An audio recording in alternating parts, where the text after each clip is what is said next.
بالله من الشيطان الرجيم. بسم الله الرحمن الرحيم. السلام عليكم ورحمة الله وبركاته.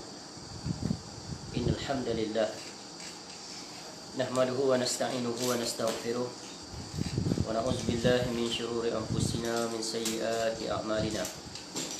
من يهده الله فلا مضل له ومن يضلل فلا هادي له. أشهد أن لا إله إلا الله وحده لا شريك له وأشهد أن محمدا عبده ورسوله. يا أيها الذين آمنوا اتقوا الله حق تقاته ولا تموتن إلا وأنتم مسلمون.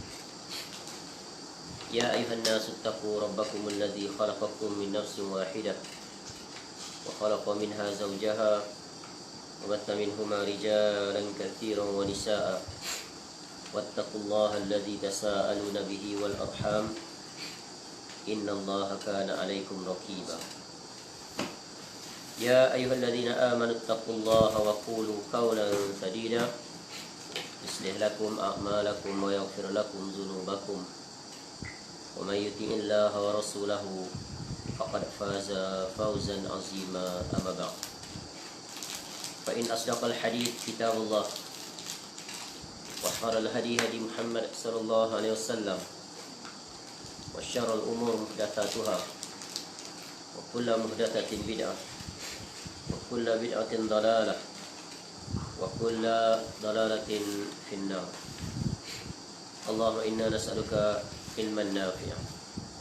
Ya Allah, kami memohon kepada Engkau ilmu yang bermanfaat,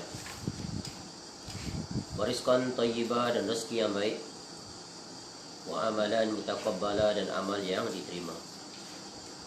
Alhamdulillah, kita bersyukur kepada Allah Subhanahu Wa Taala dapat kita bertemu pada malam ini untuk kita menyambung program kita, iaitu kuliah yang berkaitan dengan tajuk agar selamat daripada godaan syaitan, disertai 20 resepi penangkal yang terdiri daripada 2 bab. Dan alhamdulillah kita telah selesai mengambil faedah daripada bab yang pertama di bawah tajuk syaitan dan tipu dayanya, iaitu merujuk pada kitab kita mulai muka surat 17 sampai muka surat 52. Sekarang kita berada pada bab yang kedua, bagaimana agar selamat daripada godaan syaitan dan tipu dayanya. Dan kita berhenti pada iaitu cara yang ketiga, di mana kita telah mengambil faedah daripada jalan pertama, iaitu beriman kepada Allah Ta'ala, disusuli dengan ikhlas kerana Allah Ta'ala, dan yang ketiga mengikut petunjuk Nabi SAW, iaitu berjalan di atas aturan, ajaran dan hukum yang telah disampaikan, yang telah diajar oleh Rasulullah SAW kepada kita sampai ke hari ini, disambung pengajaran itu oleh para ulama yang benar di dalam menyampaikan apa saja yang ditinggalkan oleh Nabi SAW. Kerana Nabi SAW meninggalkan kepada kita 2 perkara. Barang siapa yang berjalan di atasnya, dia pasti akan selamat. Taraktu fikum amrayn lan tadillu ma tamassaktum bihima, kitabullahi wa sunnata nabi. Ya, telah aku tinggalkan pada kamu 2 hal yang kamu tidak akan tersesat. Iaitu apa? Jika kamu berpegang teguh kepada keduanya, iaitu kitabullah yang Al-Quran dan sunnah Nabi SAW, iaitu hadis-hadisnya. Baik, ini 2 perkara adalah yang menjadi rujukan. Maka dengan itu hendaklah kita akrab dengan kedua sumber ini dan memahaminya sebagaimana para ulama Rabbani telah menjelaskan kepada kita. Ya, dan ini memberikan faedah yang besar tentang kewajipan kita belajar, menuntut ilmu, bertalaki dengan guru-guru yang mengajar kedua sumber ini dengan cara yang benar. Baik, sekarang kita masuk iaitu cara yang keempat agar kita selamat daripada godaan syaitan dan tipu dayanya. Jalan yang keempat iaitu pada muka surat 56 di bawah tajuk ihsan dalam ibadah, khususnya solat. Ya, kita mengetahui bahawa ihsan ini adalah merupakan perkara yang besar. Dia merupakan dasar agama, dasar ajaran agama kita yang sangat agung. Ya, sehingga Allah Ta'ala menyebutnya di beberapa tempat. Contoh, sebagaimana firman Allah, innallaha ya'muru bil adli wal ihsan Ya, wa ita'izil qurba wa yanha 'anil fahsya'i wal munkar wal baghi. Ya'izukum la'allakum tadhakkarun. Jadi Allah menjelaskan tentang perintah. Innallaha ya'muru bil 'adli wal ihsan ila akhir ayat tadi. Iaitu dalam surah An-Nahl ayat yang ke-90. Ya, sesungguhnya Allah Taala menyuruh kamu berlaku adil dan berbuat ihsan. Ya, apa makna ihsan? Ya, ihsan itu adalah, ya, sebagaimana kata para imam seperti Al-Imam Al-Qurtubi, al-ihsan, ya, dia adalah masdar daripada kata, ya, kata apa? Ahsana yuhsinu ihsana. Ya, ihsanan. Maknanya melakukan sesuatu perkara itu dengan kemuncak, paling maksima, terbaik. Ya, ahsan maknanya kemuncak kebaikan. Ya, kebaikan itu bagaimana nak diukur? Menerusi syariat yang telah ditetapkan oleh Allah. Dan nanti akan datang penjelasannya. Jadi ihsan ini adalah satu perkara yang besar, sehingga, ya, ayat-ayat Al-Quran menjelaskannya. Contoh lain, Allah sebut dalam surah Al-Mulk ayat yang kedua. Alladzi khalaqal mauta wal hayata liyabluwakum ayyukum ahsanu amala. Ya, ahsanu. Allah tak sebut aktsaru, paling banyak, tapi paling terbaik. Sedikit tapi terbaik, lebih baik daripada banyak tapi tidak terbaik. Apatah lagi menyelisihi, ya, syariat yang telah ditetapkan oleh Allah Subhanahu wa taala. Dan masyhur menerusi hadis Nabi SAW, soalan ketiga yang diajukan oleh Jibril alaihissalam pada Nabi SAW, akhbirni anil ihsan. Man ihsan? Al ihsanu an ta'budallaha ka'annaka tarah, fa in lam takun tarahu fa innahu yarak. Ya, al ihsan an ta'budallaha ka'annaka tarah, fa in lam takun tarah fa innahu yarak. Ihsan itu adalah engkau menyembah, beribadah kepada Allah seolah-olah engkau melihatnya, yang merasai kehadiran Allah Ta'ala, berusaha memeras tenaga supaya kita beribadah itu merasa nikmat dan lazat. Itulah dia ihsan. Ya, maknanya kita melakukan yang terbaik sesuai dengan aturan yang telah ditetapkan. Itu dari jurusan ibadah. Ya. Jika engkau tidak bisa dapat melihat Allah, dan memang engkau tidak akan melihat Allah di dunia ini, sesungguhnya Allah dia pasti akan melihat kita dimanapun kita berada. Kita hanya boleh melihat Allah nanti di negeri akhirat, iaitu kita di kalangan orang yang beriman, ya, di padang mahsyar dan juga di dalam syurga, sebagaimana yang telah berlalu penjelasannya. Ya. Dan dalam urusan dunia, Nabi SAW juga menjelaskan, ya, ihsan ini dalam dua jurusan. Satu yang berkaitan dengan hak-hak Allah, yang keduanya yang berkaitan selain daripada Allah, yaitu dalam urusan dunia khususnya, muamalah sesama manusia, ya, sesama alam sekitar, haiwan dan sebagainya. Nabi SAW menjelaskan, innallaha yuhibbu idza amila ahadukum amalan an yutqina. Sesungguhnya Allah menyintai seseorang apabila dia bekerja, dia berbuat, maka dia lakukan secara terbaik, al-itqan, secara profesional. Jadi tidak ada kerja lebih kurang, sambil dewa, asal kerja sudah, tak peduli lagi dah berkualiti atau tidak. Islam tak mengajar demikian. Sebab agama Islam adalah agama yang mengajak kita melakukan sesuatu yang terbaik. Sebab setiap amal yang kita lakukan itu, walaupun dia dalam urusan dunia, tetapi kita buat itu kerana Allah, maka bernilai pahala. Baik, jadi ihsan, ya, adalah satu istilah yang sangat besar, dan dia merupakan salah satu daripada dasar agama. Sesudah Islam, iman, maka dia menduduki tangga ketiga, dan dia adalah tangga yang tertinggi. Sebab itu martabat seseorang di sisi Allah yang pertama, paling minima, paling asas, paling basic adalah Islam. Bila dia berislam, maka dia jadi seorang Muslim namanya. Naik tahap kepada beriman, maka dia digelar sebagai seorang mukmin. Naik tahap tertinggi, dia mencapai maqam ihsan, dia dinamakan muhsin. Inilah darjat tertinggi. Boleh faham? Tengok dia punya hierarki dia. Ya, Muslim, mukmin, muhsin. Ini adalah tahap yang paling tinggi, di mana dalam dia melakukan ibadah itu, apa yang dia lakukan itu semuanya adalah tak lain dan tak bukan, dia lakukan dengan penuh kerelaan, dan dia merasa menikmati, tak merasa terbebani dalam melakukan ketaatan pada Allah. Kita lihat generasi para sahabat Nabi SAW. Bagaimana mereka bersusah payah, ya, sehingga mereka sanggup rela mengorbankan diri mereka demi agama. Mereka sanggup menjadikan diri mereka penampan untuk melindungi jasad Nabi SAW yang mulia daripada terkena panahan dan sebagainya. Kita lihat dalam segala peristiwa. Mereka sanggup, ya, menukar ganti Nabi SAW dengan diri mereka demi kecintaan mereka yang sangat dalam kepada Nabi SAW. Kerana cinta pada Nabi SAW termasuk iaitu manisnya iman. Baik, jadi ini secara global. Jadi Allah Ta'ala memerintahkan kita untuk berbuat ihsan.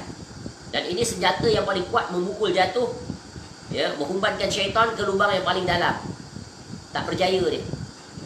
Dan ihsan sangat berkaitan dengan iaitu melakukan amal ibadah. Baik. Jadi Allah Ta'ala memerintahkan kita berbuat ihsan. Contoh, ya, dalam Quran, wa ahsinu innallaha yuhibbul muhsinin. Dan berbuat baiklah. Sesungguhnya Allah menyukai orang-orang yang berbuat baik. Ya. Dan ihsan dia merupakan kedudukan yang tertinggi dalam berhubungan dengan Allah dan makhluknya. Sebab itu Allah Ta'ala sebut, innallaha ma'al ladzina taqaw wal ladzina hum muhsinun. Sungguh Allah beserta bersama dengan orang-orang yang bertakwa dan orang-orang yang berbuat kebaikan. Takwa dan kebaikan berjalan beriringan. Ya, dalam surah An-Nahl ayat 128. Ya, contoh lain Allah sebut, walladzina jahadu fina lanahdiyannahum ya subulana wa innallaha ma'al muhsinin. Ya, orang-orang yang berjihad untuk mencari keredaan kami akan tunjukkan pada mereka jalan-jalan kami. Dan sungguh Allah beserta orang yang berbuat baik. Sebab kebaikan itu adalah satu perkara yang disukai. Ya. Sesama makhluk orang suka kalau dia orang yang baik, betul kan? Muamalahnya, Masya Allah, senyumannya, tidak pernah sakit hati, dengki, sombong dan sebagainya. Suka tak? Suka bertemu dengan, suka membantu, suka menolong, suka menceriakan situasi. Itu sesama dengan manusia. Dengan binatang, ya, tidak menzalimi. Ya, seperti mana kisah anjing yang kehausan diberi minum air. Ihsan merupakan sifat terpuji, sifat para nabi dan para rasul, para anbiya alaihi wassalam, dan sifat-sifat para hamba yang ikhlas, yang mukhlis. Ya. Jadi sebagaimana Allah sebut, salamun ala nuhim fil alamin inna kadzalika najzil muhsinin. Kesejahteraan kami limpahkan kepada Nuh dan di seluruh alam. Sungguh demikianlah kami memberi balasan kepada orang yang berbuat baik. Banyak ni Allah terangkan. Jadi di sini ihsan yang dia disebut di sini adalah, ya, penyusun kitab ini, iaitu mengambil satu bahagian daripada sekian banyak skop yang berkaitan dengan ihsan ini dan segala serba-serbi ruang lingkup kehidupan seorang insan, orang yang beriman. Di sini disebut ihsan dalam ibadah, khususnya solat. Jadi ihsan merupakan akhlak yang sangat mulia, yang harus, yang wajib selalu diamalkan oleh setiap muslim dalam setiap waktu, dalam segala keadaan. Ya. Apatah lagi hal yang berkaitan dengan ibadah. Ya. Jadi ibadah, ihsan dalam ibadah membawa maksud melaksanakan ibadah sebaik mungkin. Ya, baik ibadah itu solat, puasa, zakat, haji dan lainnya dengan benar. Apa maknanya berbuat ihsan dalam beribadah? Iaitu dia lakukan ibadah itu dengan benar, iaitu memenuhi syarat dan rukunnya, memenuhi sunnah dan adabnya. Ya. Dan ini tak akan dapat dilakukan melainkan dia mengetahui kriteria itu. Ya, sebab itulah sesuatu ibadah itu dinamakan benar, terbaik, iaitu apabila memenuhi syarat. Yang pertama, dia lakukan itu semata-mata kerana Allah, tidak selain daripadanya. Yang kedua, ibadahnya dilakukan sesuai dengan aturan Nabi SAW. Bukan dia memandai-mandai, mendukuk tambah. Semalam kan 23, iaitu melakukan ibadah mengikut contoh Nabi SAW, sunnah Nabi SAW. Betapa banyak manusia yang keluar daripada garis ini. Mereka melakukan tukuk tambah dalam ibadah. Mereka pandai-pandai, ya, membuat aturan baru dalam beribadah kepada Allah. Padahal mereka tidak dibenarkan untuk campur tangan dalam urusan ibadah. Sebab kita dah kata tadi, taraktu fikum amrain, kata Nabi SAW, lan tadillu. Ya, aku telah tinggalkan kepada kamu dua hal yang tidak akan menyebabkan kamu tersesat. Kalau kamu berpaling daripada dua sumber ini, ya, dua sumber ini menunjukkan kepada apa? Sempurnanya agama. Jika Nabi SAW wafat, agama telah sempurna. Tak perlu penambahan, tak perlu pengurangan. Apa yang berlaku setelah kewafatan Nabi SAW? Akibat tipu daya iblis, talbis iblis, bisikan iblis, agamawan yang menyimpang mula menggezetkan, mensyariatkan ya amalan-amalan untuk tambah. Sebagaimana yang kita sebut, bid'ah yang pertama kali berlaku dalam jurusan ibadah adalah zikir berjamaah. Kemudian dia berkembang sampai hari ini, tak terhitung banyaknya. Bukan dia berkurang, makin banyak. Akhirnya agama yang ori, yang asli, wajahnya yang indah menjadi buruk, bercampur aduk. Akhirnya menimbulkan syubhat. Akhirnya orang nampak yang sunnah itu bid'ah, yang bid'ah itu sunnah. Ya, benarlah kata para ulama salaf, ya, apabila satu bid'ah itu dia hidup, dia pasti akan mematikan bid'ah. Dan bid'ah bila dia telah menguasai, maka lumpuhlah, ya, di museum lah duduknya sunnah itu. Sebab itu banyak sunnah-sunnah Nabi SAW yang mati dalam kalangan umat Islam. Seperti contoh kita sebut, contoh mudah, bila berlaku kematian, yang Nabi SAW sunnahkan adalah jiran-jiran tetangga yang datang membawa makanan, menghiburkan, meringankan beban. Tapi apa yang berlaku di kalangan masyarakat kita, yang ditimpa musibah itu buat kenduri. Bukan hari pertama saja, hari kedua, hari ketiga, hari ketujuh, hari ke-40, hari ke-100, hari ke-1000. Setiap tahun buat. Atas nama majlis tahlilan. Padahal Islam melepas diri daripada apa yang mereka buat. Carilah di mana dalil pun. Contoh satu saja. Ya, para sahabat melakukannya. Para isteri Nabi SAW melakukannya. Jadi mereka telah keluar daripada garisan ihsan sebab tidak memenuhi dua syarat. Ya. Tapi bila dah terkena racun syubhat ini, sulit untuk mereka keluar. Sebab agama ni di atas dalil. Bila kita nak melakukan sesuatu, kita lihat dalilnya. Adakah Nabi SAW melakukannya? Nabi SAW tak buat. Yang paling dekat dengan Nabi SAW siapa? Isteri Nabi SAW. Yang paling sayang pada Nabi SAW siapa? Isteri Nabi SAW. Ada tak? Ketika Nabi SAW wafat, para isterinya yang berjumlah 9 orang itu, Ummul Mukminin radhiyallahu anhum, membuat majlis kenduri tahlilan. Panggil para sahabat, satu ketua, ya, berzikir dan sebagainya, ya, menyerahkan Fatihah pada Nabi SAW, kemudian berdoa ramai-ramai. Tak muncul, tak ada. Kemudian yang kedua jatuh siapa? Para sahabat Nabi SAW yang berjumlahnya ramai tak terhitung. Kemudian siapa? Para tabi'in, tabi'at tabi'in. Kita ambil contoh imam kita, Al-Imam Asy-Syafi'i rahimahullah. Ada tak Imam Syafi'i rahimahullah dalam kitabnya, mana-mana kitab lah, kitab Al-Um ke, ya, kitab Ahkam Al-Quran ke, ya, kitab Ar-Risalah ke, dan beberapa kitab lagi Al-Imam Syafi'i rahimahullah. Ada tak di situ Imam Syafi'i rahimahullah mensyariatkan, menyunahkan, menyungguhkan kita untuk berbuat? Tak akan ditemui. Jadi siapa yang kami ikut? Iaitu para agamawan yang pandai-pandai mensyariatkan. Itu bukan ihsan. Itu adalah perkara yang terburuk, tercela. Tinggalkan. Ikut cara Nabi SAW. Inilah dia, namanya ihsan dalam beribadah. Sulit tak nak keluar ni? Sulit tak kita bertentangan dengan mainstream? Sebab tu kena ingat kaedah. Agama ini bukan diukur kebenarannya dengan ramainya orang berbuat. Walaupun yang berbuat itu Tok Guru, Pak Kiai, Pak Ustaz. Tak. Pak Guru, Pak Kiai, Tok Guru apa semua tu, mesti ditimbang dia tu, amalan dia tu dengan amalan Nabi SAW. Jadi ingat kaedah yang kedua. Jangan khawatir menyelisihi amalan orang ramai. Walaupun dia Tok Guru yang mengetuainya, Ustaz yang mengetuainya, popular dia, ramai pengikut dia, hebat dia, nampak alim dia, kita ukur dia tu dengan Nabi SAW. Jadi jangan takut menyelisihi amalan orang ramai. Yang paling kita takut menyelisihi amalan seorang, iaitu Nabi SAW. Boleh faham? Jadi jangan tertipu. Jangan jadi taklidul a'ma. Ikut orang ramai buat, kita pun ikut. Dan lebih parah zaman sekarang, siap bayaran ni. Nak panggil kami untuk melakukan majlis tersebut, bayar sekian-sekian, full package. Agama telah diperdagangkan. Inilah dia orang-orang yang menunggang agama. Sakit telinga untuk kita sebut. Melompat dia, marah, ringkas. Sebab itu di antara ciri khas orang-orang yang melakukan tumpuk tambah dalam agama, ujungnya bermotifkan pendapatan, keuangan. Sebab itu bila dia tegur, dia hilang perkara itu, maka melenting dia marah. Ya, sebab agama bukan untuk dijual beli. Baik, kembali. Ya. Jadi itu adalah ihsan dalam beribadah. Ya, adapun selain daripada itu adalah ihsan yang berkaitan dengan muamalah sesama manusia. Di sini dijelaskan satu contoh, ya, ihsan dalam mendirikan solat. Nanti kita akan kembali penjelasan ini, kita akan luas sikit skop penjelasan ini. Selain ihsan dalam agama yang diwajibkan kita melakukannya, ya, dengan seluruh amal ibadah. Contohnya ihsan dalam menuntut ilmu. Ni seperti sekarang ni. Menuntut ilmu ni adalah fardhu ain. Dia masuk dalam jurusan salah satu pokok penting agama. Dan dia termasuk salah satu perkara yang boleh menyebabkan seseorang itu terbatal keislamannya. Bila seorang jahil, boleh mudah tak dia terjatuh dalam pembatal keislaman? Boleh. Dia jahil, dia berbicara sikit-sikit sunnah, sikit-sikit sunnah. Macam dia orang sunnah sangat. Nampak tak? Dia jahil, dia sedang berbicara sesuatu yang dia tidak mengetahuinya, akhirnya menyebabkan dia apa? Boleh terbatal keislaman. Sebab apa? Dia mencela, menghina. Padahal apa yang disampaikan itu adalah perkara yang berkaitan dengan sunnah Nabi SAW. Ya, boleh faham? Contoh, dia pakai apa seluar singkat-singkat, tak cukup kain ke apa? Pada lelaki. Lalu si lelaki itu tersebut, ini adalah sunnah Nabi SAW.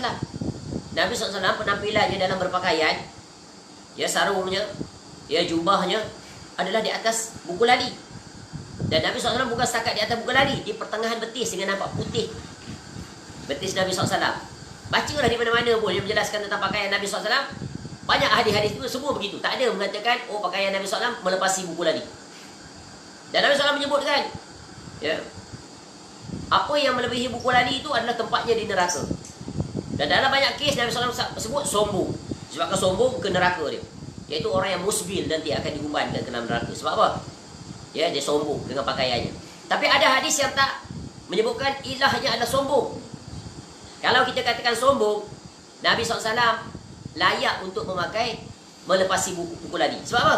Nabi SAW tak pernah sombong. Tapi Nabi SAW nak mencontohkan pada umatnya ikut style, cara berpenampilan Nabi SAW. Ya. Lalu dia menghina sunnah itu. Itu kelompok pakai kaki singkat, tak cukup kain. Kita dah kata dah tu sunnah Nabi SAW. Kita buat tu kerana Nabi SAW, kita ikut. Sebab kita berusaha mana yang boleh kita mampu ikut, kita ikut. Dan itu merupakan kebanggaan, kenikmatan, merasa lazat. Sebab apa? Mencontohi Nabi SAW. Tiba-tiba dia memperolok-olokkan, dia mempermain-mainkan. Kita dah tegakkan hujah, orang seperti itu boleh terbatal keislamannya. Sebab apa? Sombong. Sebab apa? Mengingkari. Dah ditegakkan hadis, disampaikan, ditunjuk dalam kitab ni. Tengok ni tuan, cuba tengok ni, kitab Syama'il Muhammadiyah. Cuba tengok. Ya, buka pula kitab perbahasan tentang dalam hadis, kitab Sahih Bukhari dan sebagainya. Tengok bab izar Nabi SAW, pakaian, ya, al-libas dan sebagainya. Nampak tak? Baik, selesai di situ.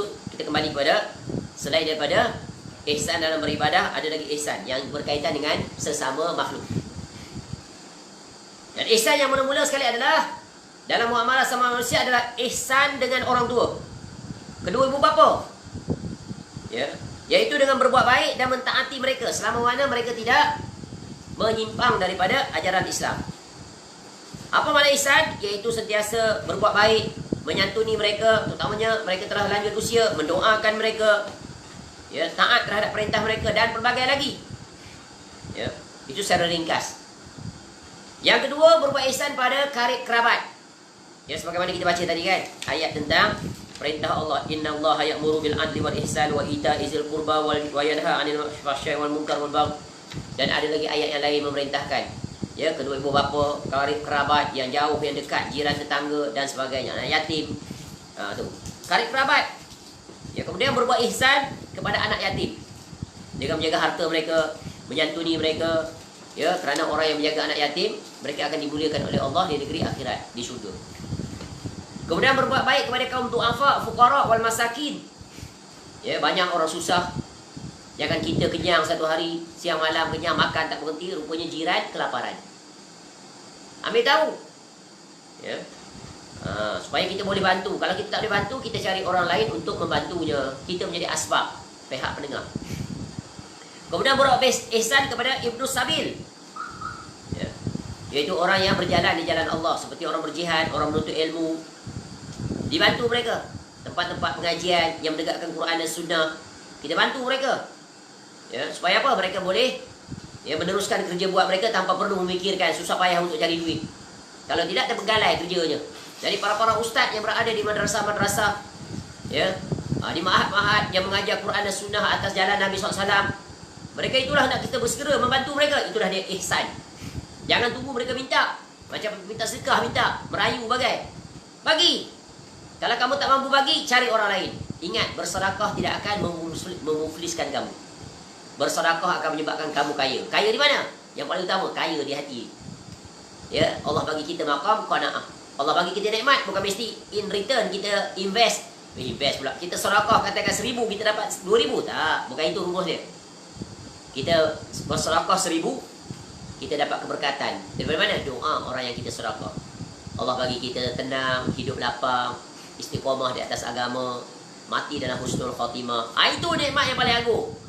Bukan kita harap kita bersedekah 1,000, kita nak Allah bagi kita 10,000. Bukan itu.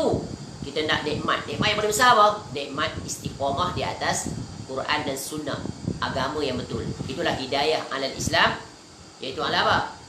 Alal Islam was Sunnah ila akhir ayat. Ila akhir hayat, sehingga mati kita. Nampak tak? Ihsan kepada pembantu. Kita ada pekerja, kita ada pembantu rumah, tukang kebun, driver dan sebagainya. Berbuat baik dengan mereka. Walaupun kita ni bos, I'm CEO, sombong. Tak pernah duduk bersama dengan pekerjanya untuk makan. Tu tukang kebun dia, tu driver saya, tak layak duduk bersama saya makan. Nampak tak? Itu bukan ihsan. Yang membezakan kamu tu dunia saja. Belum tentu kamu tu masuk syurga. Nanti pembantu kamu driver tu dulu masuk syurga. Jadi ingat, menyantuni mereka, mengambil tahu mereka. Tu membuat sifat apa? Sombong. Sebab ihsan ini menutup pintu kesombongan yang syaitan sentiasa menghembuskan supaya rasa bangga, rasa hebat. Kemudian berbuat ihsan pada manusia secara umumnya adalah berlemah lembut, berkasih sayang, dia bercakap dengan baik, ramah tamah, menegur, dan berbagai lagi, luas sekali cakupan. Dan yang terakhir yang kita boleh sentuh adalah berbuat ihsan selain sesama manusia, terhadap binatang, terhadap tumbuhan, terhadap alam sekitar dan berbagai lagi. Jangan buang sampah merata-rata dalam longkang, buang sambil naik kereta, buang dari cermin tingkap, terloncat-loncat atas jalan, tin can yang dia minum itu. Ini sungguh akhlak yang buruk. Dah buat amalan isok-okok, amalan yang buruk, buang kata-kata. Bahkan parah, boleh menyebabkan kebakaran rumah. Nampak tak? Banyak tadi berlaku, banyak sekali kita lihat. Ini semuanya adalah akhlak yang buruk, yang mana syaitan berjaya menguasai mereka dalam melakukan perkara tersebut. Buang sampah daripada sampah rumah, dah koyak rabak dah berulat dah, hantar tempat pengumpulan sampah. Nanti lori sampah datang, angkat terburai atas jalan, berterabu, kutip dia, terpaksa isi dalam plastik baru. Ini akhlak yang buruk, bukan ihsan. Kalau dah plastik tu bocor di rumah, ganti plastik baru, ikat elok-elok. Ni kadang dalam plastik sampah tu macam-macam ada, kaca yang telah pecah, besi bagai-bagai, semua dia letak dalam tu, campur. Kapas lah, tilam lah, semua dipotong-potong dia letak. Padahal bukan lori sampah tugas tu. Yang itu sebenarnya perlu dilupuskan di tempat lain atau dibakar. Kalau macam foam dan sebagainya. Nampak tak? Kerusi lama, kerusi buruk, katil buruk, semua dia letak tempat sampah. Dan pula buang tempat sampah tu ikut suka dia je. Pakai baling daripada jarak jauh. Saya sampai naik kereta, naik motor, berterabur di situ. Ini akhlak yang buruk. Ini bukan ihsan. Ini sifat yang tercela. Sebab itu Nabi SAW menjelaskan tentang akhlak itu adalah perkara yang sangat besar bagi seorang mukmin. Cuba lihat, orang tertarik dengan Islam, orang kafir, bukan disebabkan pentahnya kita berbicara, bukan indahnya kita membaca Al-Quran. Tak. Orang melihat akhlak kita yang berbicara. Terkesima dia melihat akhlak seorang Muslim yang sangat menakjubkan. Always remember, we are the ambassador of Islam. Kemana kita pergi, kita kena tunjukkan ihsan tahap tertinggi. Diberikan tugasan dalam pekerjaan, kita lakukan yang terbaik, berkualiti tinggi, tekun, tidak ada nampak unsur kemalasan, ketirisan ataupun penipuan. Nampak tak? Itulah pentingnya. Dan syaitan dia akan masuk ke jalan ini dengan pelbagai cara.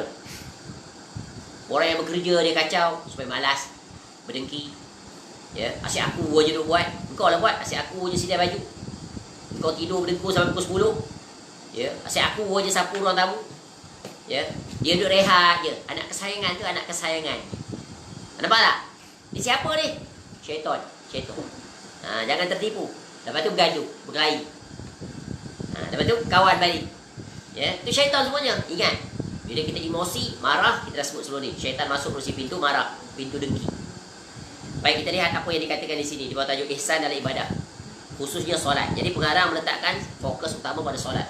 Sebab apa? Sebab solat dia tiang agama. Runtuh solat, runtuh semua yang lain. Sebab itu Nabi SAW sebut, awwalu ma yuhasabu bihil abdu yaumal qiyamah as-solat. Ya, iza salahat salahu jasadu kullu. Ya, iza salahat salahu kullu amalu. Ya. Awal-awal ibadah yang Allah akan hisap nanti di yaumul mahsyar apa? Ibadah solat. Baik solat, yang lain semua baik. Kalau rosak, cacat solat, yang lain pun sama. Akan ikut. Dia di apa, domino teori. Prinsip domino. Faham? Domino. Tak faham? Kita susun banyak basikal, kita tolak basikal pertama. Apa jadi? Jatuh semua betul kan? Ha, itu dia. Maknanya dia, kalau belajar matematik apa? Proportional. Berkadar terus. Boleh faham? Berkadar terus. Bila X campur Y sama dengan sekian-sekian, bila X ditambah, automatically dia akan naik. Ha, macam tu. Proportional. Macam math sikit. Math kadang 3. Manakala solat merupakan rukun Islam yang terbesar yang bersifat amaliyah, maka syaitan berusaha keras untuk menghadang manusia dari melakukan solat.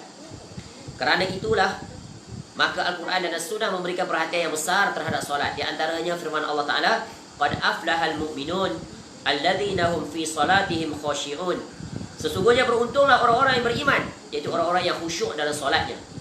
Ya.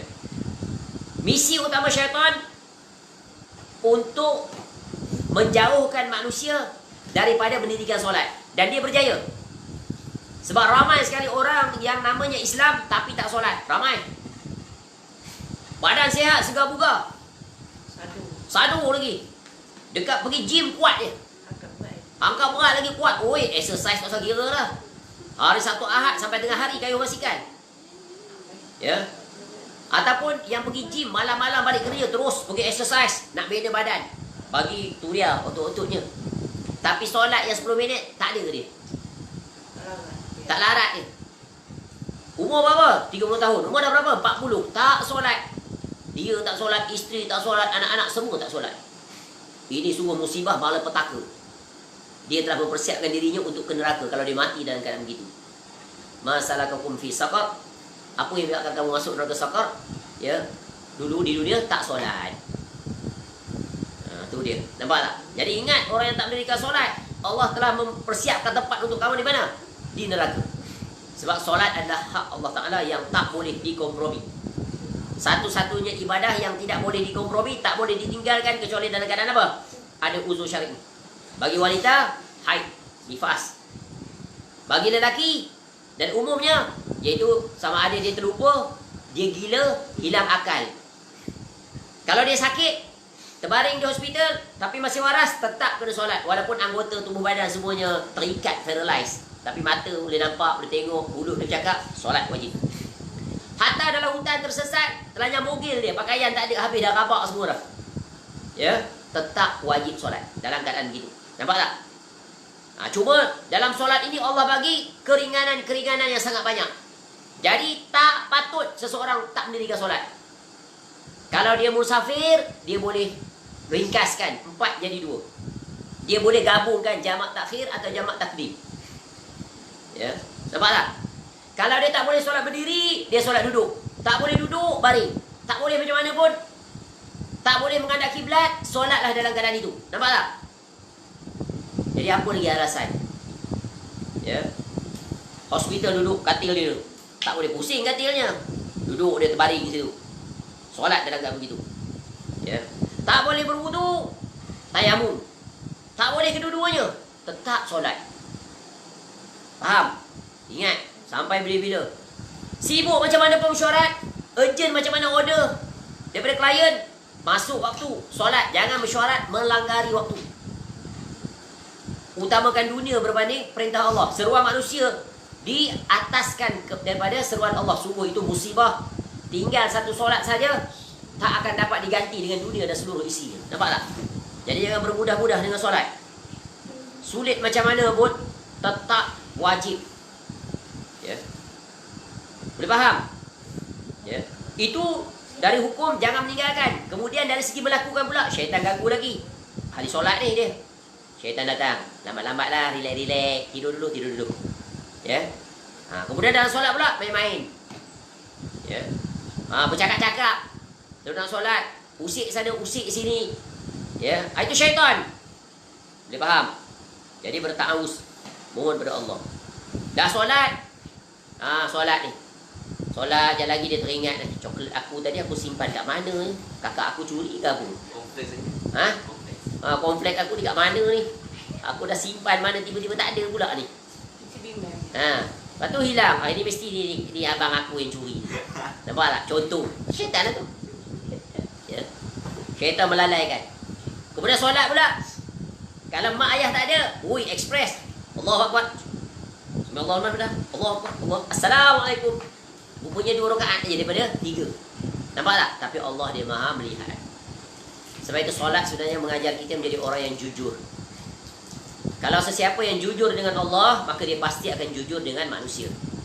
Orang-orang yang menipu ni, yang suka melakukan penipuan, walaupun kopiah di atas kepala, walaupun wajah tak nampak mata, kalau mereka memiliki sifat yang terburuk, kerana apa? Mereka telah berani menipu Allah. Dalam solat mereka menipu, luar daripada solat lagilah mereka itu menipu. Sebab itu syaitan, ya, syaitan mengganggu manusia. Diriwayatkan bahawa Utsman bin Abil As datang kepada Nabi sallallahu alaihi wasallam sambil berkata, "Wahai Rasulullah, sesungguhnya syaitan menghalangi aku dari solat dan bacaanku. Syaitan mencampuri solatku dan membuat keraguan dalam diriku." Maka Rasulullah SAW pun bersabda, "Dzaka syaitanun yuqalu lahu khanzabun. Yuqalu lahu khanzabun. Fa iza ahsastahu fata'awwad billahi minhu. Watfil ala yasarika thalatha." Ni Nabi SAW tengok, menunjukkan contoh berlaku di zaman Nabi SAW. Datang sahabat Nabi SAW mengadu. Ketika dia nak solat, terganggu. Khusyuk dia terganggu. Lalu mengadu pada Nabi SAW, macam mana nak atasi ni? Lalu Nabi SAW pun bersabda, itu adalah ulah syaitan. Macam dalam kuliah ni, main-main umpamanya. Itu syaitan. Ya, syaitan pun suka seronok, dia kencing kita. Kita berasa seronok. Akhirnya apa? Kita mendapat kemurkaan Allah Ta'ala. Contoh. Jadi jangan bermain-main di tempat yang mulia. Apatah lagi di dalamnya disebut qala Allah wa qala Rasul, adab, ya, seorang penuntut ilmu dalam beribadah kepada Allah. Jadi disebut itu adalah ulah, tipu daya syaitan. Syaitan sedang mengganggu. Namanya kanzab. Ya, namanya kanzab. Syaitan pun ada nama. Ya. Lalu Utsman bin Abi As radhiyallahu anhu berkata, aku melakukan hal tersebut dan Allah Subhanahu wa taala menghilangkan godaan syaitan tersebut dariku. Maka ubat yang paling ampuh nak kalahkan syaitan apa? Berta'awuz. Apa makna berta'awuz? Kita dah belajar dalam akidah ada 3 jenis mohon perlindungan. Satu dipanggil isti'anah, yang kedua isti'azah, yang ketiga istighatsah. Isti'anah, minta, mohon pada Allah apa saja. Iyyaka na'budu wa iyyaka nasta'in. Itu isti'anah, umum. Yang kedua adalah isti'azah. Ini dia, memohon perlindungan dari kejahatan, spesifik.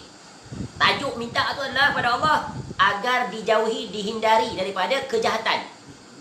Kejahatan apa? Kejahatan, segala apa kejahatan yang nampak, yang tak dilihat. Kejahatan manusia, kejahatan jin dan syaitan, dan apa saja. Kejahatan haiwan buas, ya, dan berbagai. Yang ketiga adalah istighatsah, memohon kepada Allah agar diangkat kepayahan, kesulitan. Seperti apa? Musibah ni.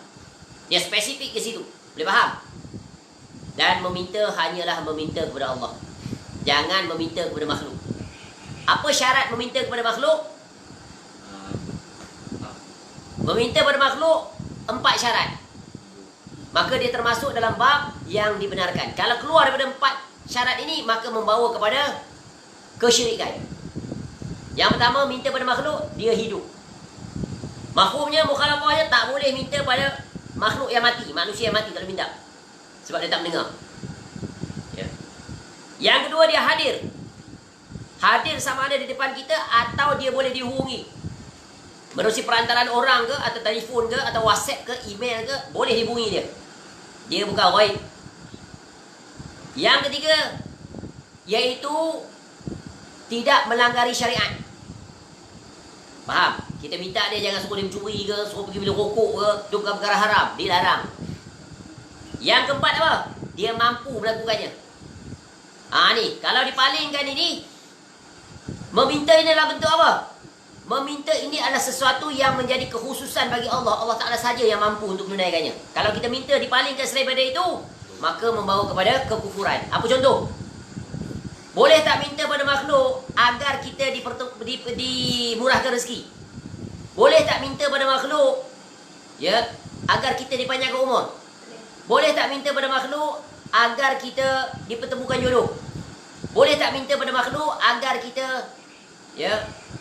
dijauhi daripada kejahatan syaitan? Boleh tak? Tak boleh. Semuanya tak mampu dilakukan oleh makhluk. Yang mampu melakukannya adalah Allah Ta'ala. Maka bila dibandingkan, fahuwa musyrikun kafirun. Dah belajar dalam bab akidah. Baik, kembali. Jadi seterusnya sujud tilawah. Ni cara dia. Hal ini dapat menghinakan syaitan, melemahkannya dan membuatnya sedih. Ni khusus dalam bab solat. Diriwayatkan daripada Abu Hurairah radhiyallahu an bahawa Rasulullah SAW bersabda, "Idza qara'a ibnu Adam as-sajdata fasajada i'tazala syaitan yabki."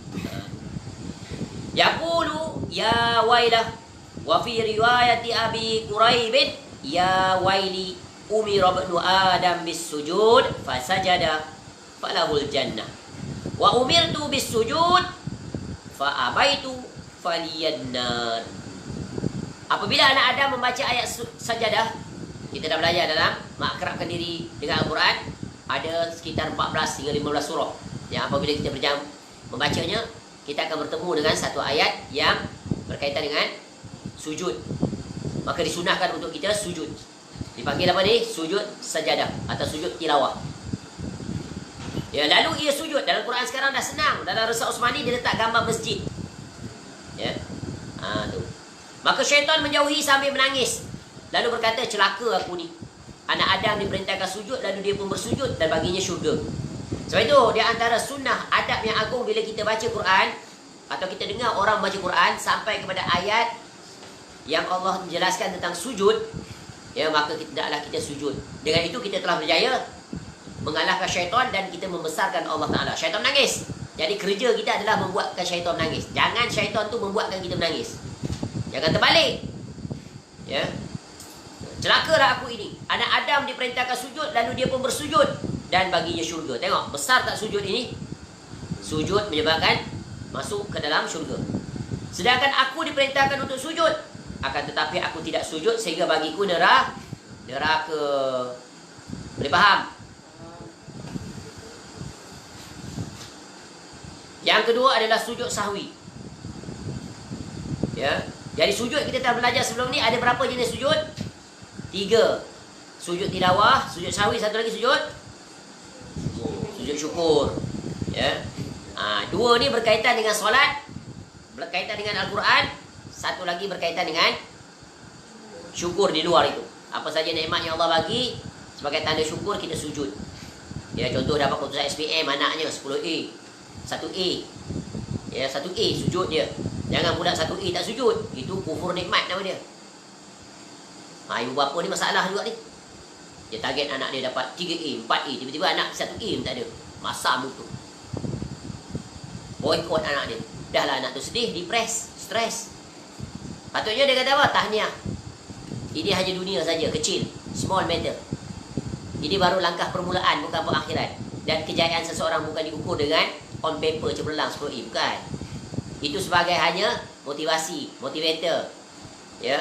Yang penting apa? Yang penting adalah nanti dalam perjalanan. Bagi motivasi. Jangan di downkan dia. Dan pelbagai lagi lah. Ini kemahiran penting. Syaitan suka kalau kita buat begitu. Banyak ibu bapa sedih, kecewa, marah. Tu. Sederhana lah dalam urusan dunia. Yang patut disedihkan apa? Anak yang 10 itu tak solat. Itu tak sedih lah. Dia parah lah. Syaitan berjaya menipu. Kejayaan dunia ni bukan diukur dengan cemerlang on paper semata-mata. Tak.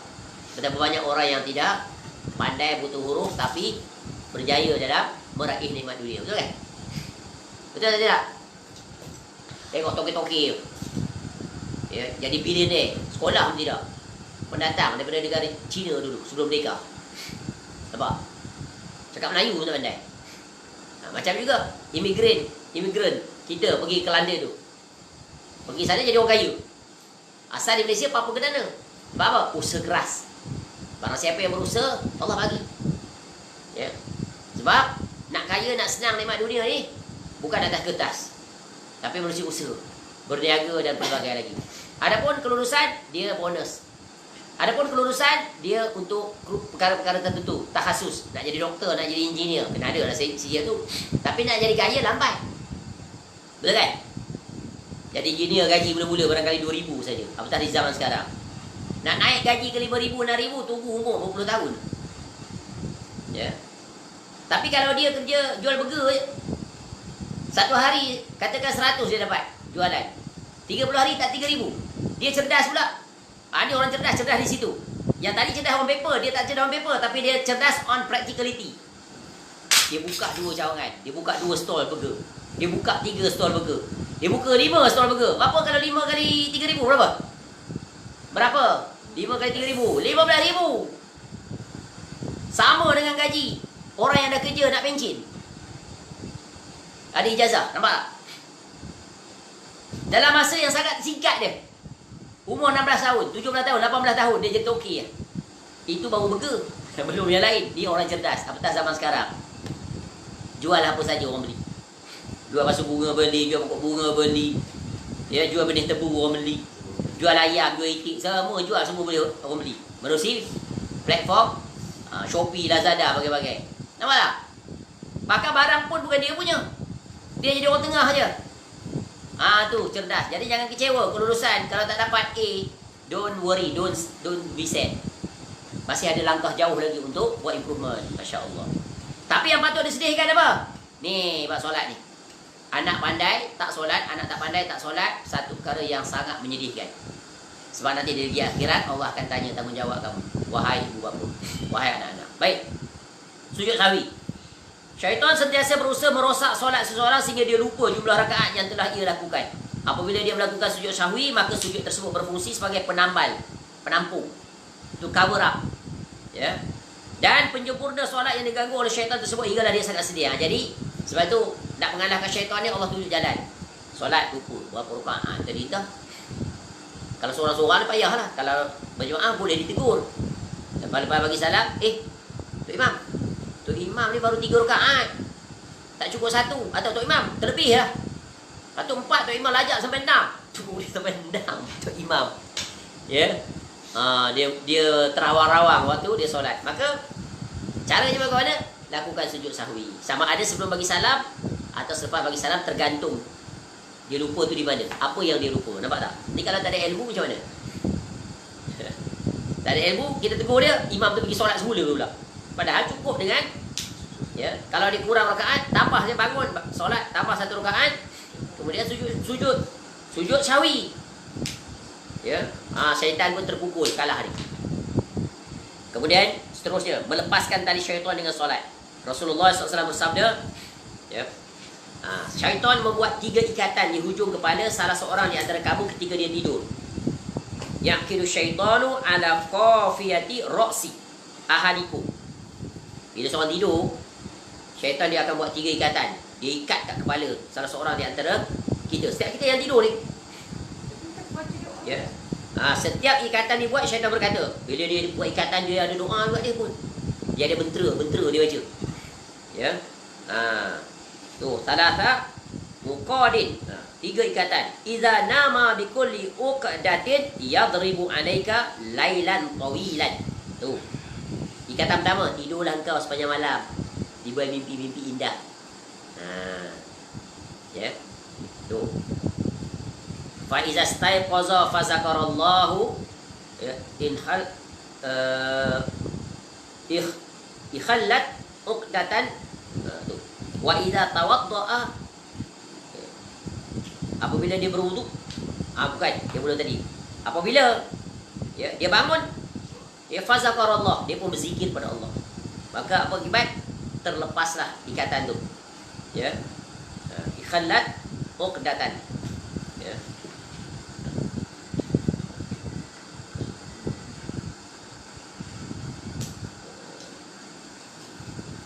Fazakarallah hallat, ya. Maka ikatan itu terbuka. Jika dia bangun lalu berzikir pada Allah, ya, maka terbukalah ikatan. Itu baru satu ikatan. Ya. Wa iza tawaddaa, bila dia berwudu maka terlepaslah satu ikatan lagi. Ya. Bila dia solat, fa iza shalla, bila dia solat terlepaslah semua ikatan tersebut. Jadi amalan yang menyebabkan terputus semua ikatan itu adalah pertama, bangun-bangun sedar berzikir kepada Allah. Alhamdulillahillazi ahyana ba'da ma amatana. Termenung lagi, pejang gebik. Ya. Landing balik. Dia semula dah. Hari masih muda. Bangun. Kemudian dia pun masuk tandas, berwudu, putus pula satu ikatan. Ya. Kemudian dia solat, terlepas semua ikatan. Nampak tak? Tapi bukan senang ni, mujahadah bab ni. Syaitan akan bisik dia, tidur dah lagi, semalam kan tidur lambat. Semalam kan group discussion, study nak exam, tidur kedua tu. Tidur dulu dah, waktu subuh panjang lagi. Dia baru pukul 6, muazzin baru je selesai azan. Tidur lagi. Ya slow, settle down. Syaitan macam-macam lah. Yang pusing sini. Ya. Tu apa buat? Jadi mak ayah jangan biarkan. Bagi warning, strong warning. Kalahkan syaitan. Ambil air isi dalam botol tu, spray semua sekali. Tengok bila dia kena tu dia marah kan? Marah daripada siapa tu? Syaitan. Tapi sekejap je akan terkalahkan. Ya. Dia dah waras dah, imo dia dah tertolak dengan iman, maka dia akan bingkas bangun. Okey. Dan apabila dia solat, terlepas semua ikatan tersebut dan di pagi hari ia berada dalam keadaan yang bersemangat dan jiwa yang baik, bergembira atas taufik dari Allah. Sebab itu kalau orang berjaya melepasi 3 ikatan dengan benar, dia bangun subuh tu dalam keadaan dah refresh. Dia recalibrate. Takkan tidur semula dia. Tidur semula tu syaitan panggil dia semula. Marilah tidur. Tilam baru beli ni. Katil baru. Best ni. Ya. Bilik gaya hotel ni. Jom. Pasang kipas dah laju sikit. Selimut tebal sikit. Tidur sampai tengah hari. Syaitan berjaya pula mensia-siakan umur. Habis hari bangun-bangun dah pukul 12. Orang dah ke mana hala dah. Jadi, 2 penyakit yang hendaklah dihindari, iaitu kuat tidur dan malas. Dan kuat tidur pasti akan mewarisi kemalasan. Orang yang berjaya sedikit tidur, maka mereka rajin. Nampak? Jangan diikut syaitan. Tahu-tahu berlalu umur aku dah 23 tahun dah. Umur aku dah 17 tahun dah. Orang lain dah sampai ke langit, kita masih berada di bumi. Sebab apa? Sebab ni ditipu oleh syaitan. Waliyazbillah. Jika tidak demikian, maka di pagi hari ia dalam keadaan buruk dan malas. Ya, boleh faham ni? Ya, in halat anhu uqdatani dan seterusnya. Terlepaslah ikatan. Jadi cara nak melepaskan ikatan tipu daya syaitan, iaitu dengan 3 cara tadi. Bangun, berzikir, berdoa dan berbagai lagi yang diatur oleh Nabi SAW, berwudu dan mendirikan solat. Ya. Yang kelima, masuk kepada perlindungan Allah Ta'ala. Cukup takat dulu. Jadi ini di antara salah satu jurusan yang diterangkan oleh penyusun kitab ini, ihsan dalam ibadah, hal yang terkait dengan solat. Maka kiaskan kepada amalan yang lain. Seperti apa? Berzikir setelah solat. Ada ni, lepas bagi salam dia bangun, beringkah bangun.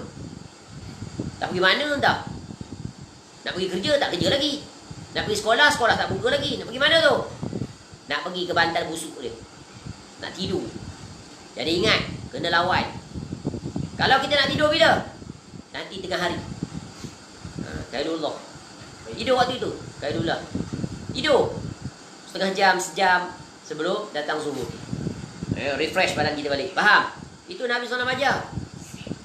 Jangan sekali-kali jadi orang yang tertipu dengan menghabiskan masa di atas tempat tidur. Kita nak tidur yang lama nanti di alam barzakh. Tidurlah di situ. Tak perlu lagi nak beribadah. Dia faham? Mati maksudnya, mati. Tapi kita hidup di alam barzakh, bukan mati. Sama ada meraih nikmat atau diazab. Azab kubur. Dia faham?